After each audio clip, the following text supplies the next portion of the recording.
let's talk about the pain that you want to solve. So we saw just in the last weeks some pretty flashy headlines, like 95% of AI projects fail. Does that mean AI is, for example, overhyped, that maybe we're over trusting, or if we think about like the critical thinking scale? They promise too much. Yeah, exactly. That it's, this is kind of like all magic and it's not really true. Walk us through that. If 95% of projects are being or are failing, or this is kind of like the big headlines, and one thing, and this is something that I really like to do. Obviously, we can't control the headlines. However, certainly we can help people break them down and understand them. Why would we see something like this? If AI is so promising and it really has so much potential, why would we see these kinds of headlines of 95% of AI projects are failing? I think a lot of people like catastrophes. A lot of people like things failing. I told you. I knew it would fail. Right? I knew it was a phase. AI is a phase.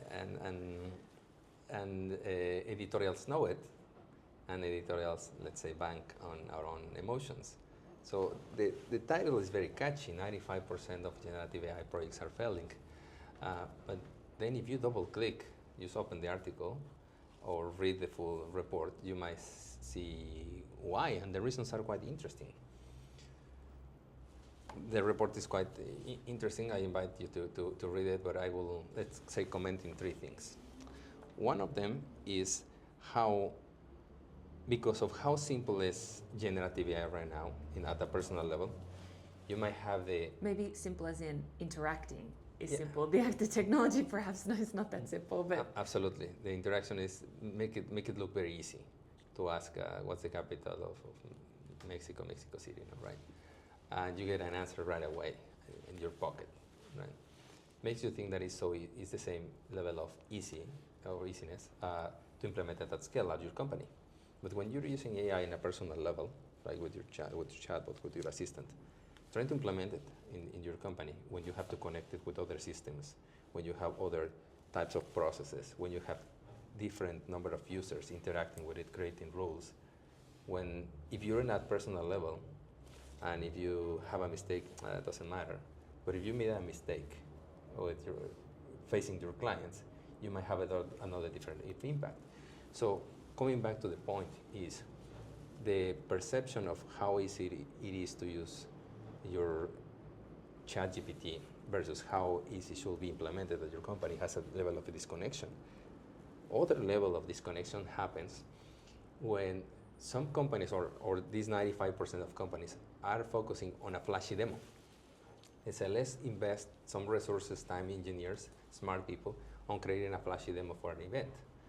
While it has its merits, of course, you have all the value supply chain around your company, the different departments that could be optimized with a little bit of AI. You can unlock value there. So instead of having a little bit of AI to unlock value in marketing, in finances, in sales, procurement, like legal and training, like all these divisions, you're focusing on a piece of, let's say, activity that might not impact your return of investment. Might impact, of course, your headlines and some marketing value. However, the effort is disbalanced, so you're not seeing the return of investment. Another characteristic is that the user. When we're seeing a lot of this in the report, it says there's a lot of companies that are focusing on the piece of technology by itself. And we have seen this for many, many years. I've seen it. A lot of companies showing me, we have this piece of technology, which is amazing, but we have trouble to commercialize it. And it's true, because you start with the technology and then trying to find where does it make sense or where does it fit.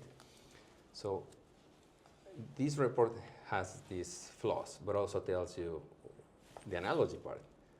Focus on something that has high impact, find the user problem, the business problem, go work backwards to the technology.